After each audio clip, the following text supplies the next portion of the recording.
Hi, I'm Professor Baldwin, and today I'm going to give you an introduction to rational functions.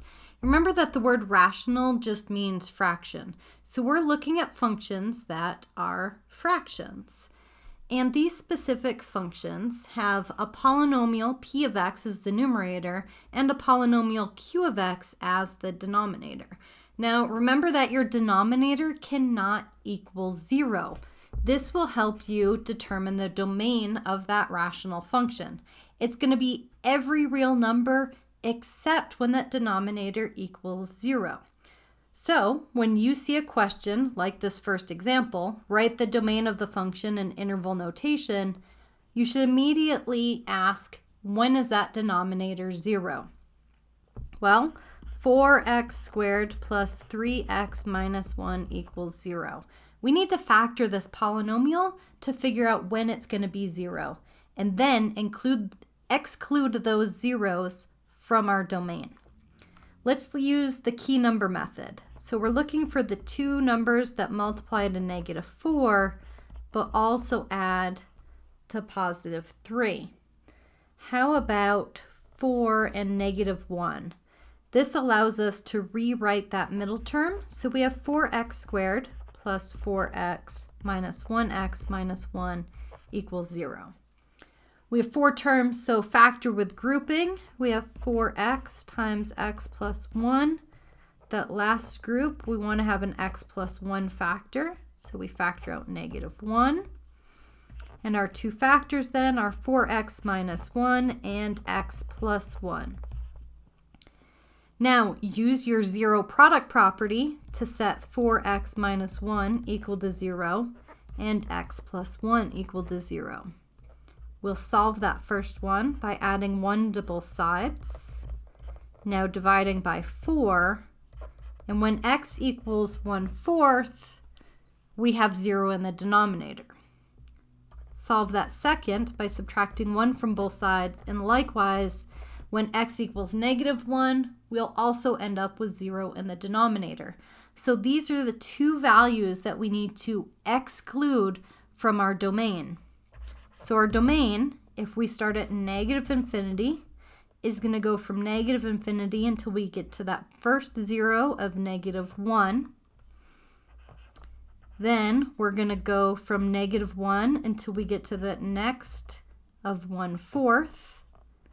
And then we're going to go from 1/4 all the way to +infinity. Okay, now let's look at a graph of a rational function and learn how to read and actually understand what's going on with this graph and the function. And we're going to learn some new notation here.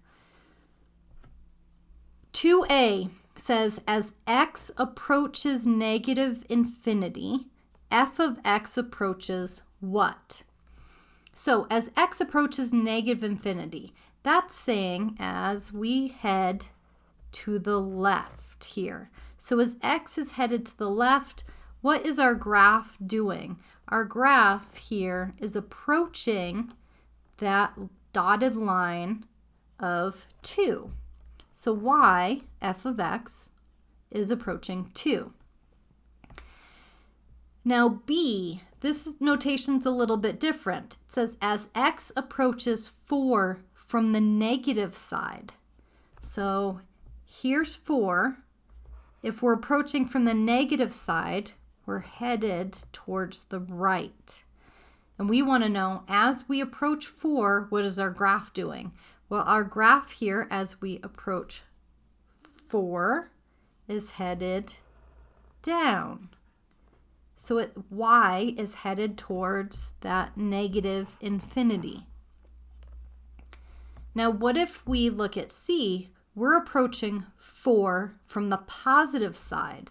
So that means we're coming here from the right-hand side and heading towards 4. Well, that's the upper chunk of the graph. And notice that as we approach 4, our graph is headed upwards.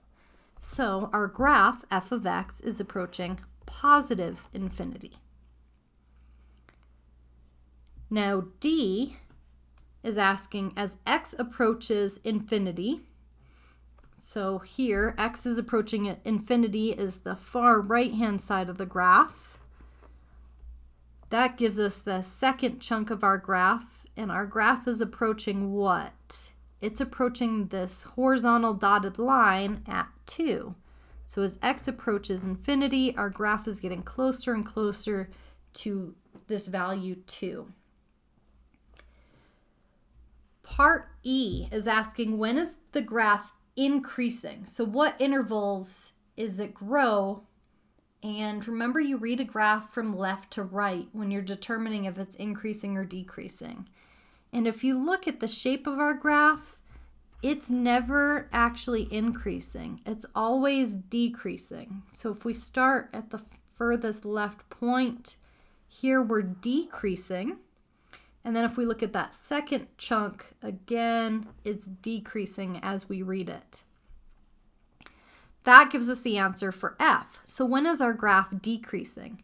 Well, it decreases from negative infinity, right? We're talking about our x values. So when x is negative infinity, all the way here to x approaching 4. And it's going to decrease from that value of 4 all the way to our positive infinity. Question G wants to know the domain. Remember, your domain are going to be your x values. What possible x values does our graph include? Well, our graph includes everything from negative infinity until we get to 4. And then notice that 4 is not included. Our graph gets really close to that 4, but it never actually gets to 4. So we have this break here. We go from negative infinity to 4, and then we go from 4 to positive infinity. Likewise, look at what the range is. Your range are going to be your y values.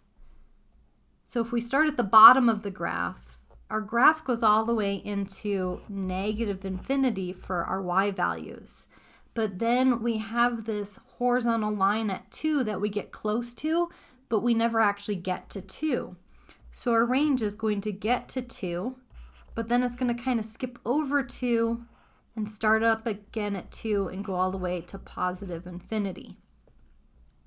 Now, these values that are getting skipped, so when we looked at domain, we had to skip over this value here, right, of x equals 4. This is a vertical asymptote, and we're going to talk about that in a little bit. And then when we looked at our range, here we had this value y equals 2. That's what's known as a horizontal asymptote. These are very important with rational functions. So if you move on to page 2, we're going to talk about vertical asymptotes. So vertical asymptote is a line x equals some constant. And it's when the graph of the function f of x approaches infinity or negative infinity as x approaches that intercept. So right, our graph approached infinity and negative infinity as it got closer to our vertical asymptote. Now, how do you find a vertical asymptote? To do that, you need to factor. You want to factor the numerator and the denominator. And as long as there are no common factors besides 1, then C is a real 0, and it's your vertical asymptote. So the 0 of your denominator polynomial will give you your vertical asymptotes. So let's look at this example. X minus 3 over 2x squared minus 9x minus 5. We need to factor that denominator. Well, this doesn't readily factor, so we'll use the key number method. Two numbers that multiply to negative 10 and add to negative 9. We're going to use negative 10 and 1. So we can rewrite that denominator as 2x squared minus 10x plus 1x minus 5. Factor by grouping, we have 2x times x minus 5 plus 1 times x minus 5. And we have 2x plus 1 times x minus 5. Notice we don't have anything in common between the factors of our numerator and denominator. This tells us that we have vertical asymptotes. And the vertical asymptotes are going to be when these factors are equal to 0. So 2x plus 1 equals 0, and x minus 5 equals 0 will be our asymptotes. So we solve those. Solve the first one. We have 2x equals negative 1. Divide by 2. X equals negative 1/2 is our first vertical asymptote. Our second, to add 5 to both sides, and x equals 5, is the second vertical asymptote. Now notice that our question also talks about having a whole instead of an asymptote. Well, let's look at what happens with example 4. If we factor the numerator, our numerator is x plus 1 times 2x plus 3. Let's put that over that denominator of x plus 1. Notice that the numerator and the denominator have a common factor, x plus 1. That's this situation. If p of x, that's the polynomial in the numerator, and q of x, the polynomial in the denominator, have a common factor, then you have a whole rather than an asymptote. So here we have a common factor, which means we have a whole. And we have a whole at that common factor, x plus 1 equals 0, or when x equals negative 1. So there's just going to be this like gap where you have to pick up your pencil when drawing. Now we saw in that graph on the first page, we also had horizontal asymptotes. So a horizontal asymptote is a line y equals, where d is going to be some constant. And the horizontal asymptote of a graph is when the function f of x is approaching that constant d as x approaches infinity or negative infinity. So how do we find a horizontal asymptote? Horizontal asymptotes are all about the degree of the numerator and the degree of the denominator. N is the degree of the numerator, and m is the degree of the denominator.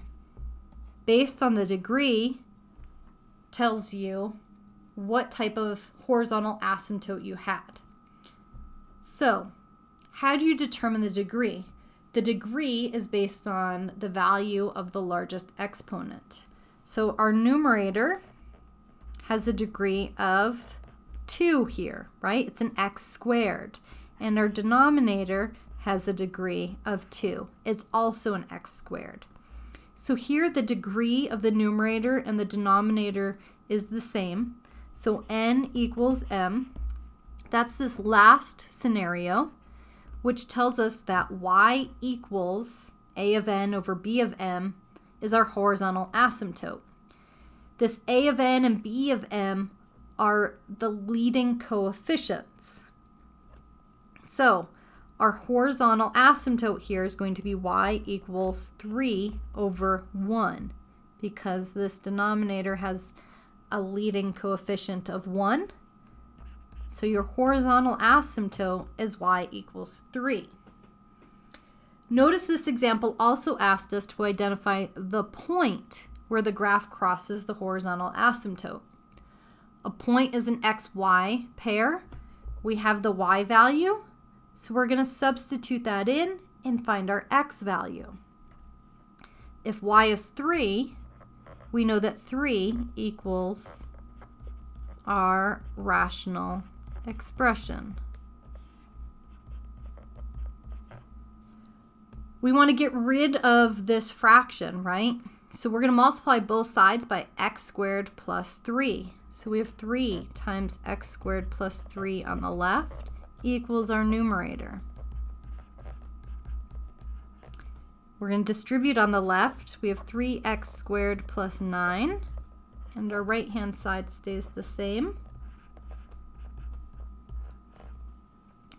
And we're going to slowly combine like terms. So let's subtract 3x squared from both sides. And we're left with 9 equals 8x minus 5. Let's add 5 to both sides. And we get 8x equals 14. Divide by 8. And our x value is going to be 7/4. So we have the point. The point 7/4, 3 is when our graph crosses the horizontal asymptote for this rational equation. Thank you so much for watching. I hope you found this video helpful, and I hope you'll check out some of my other math videos.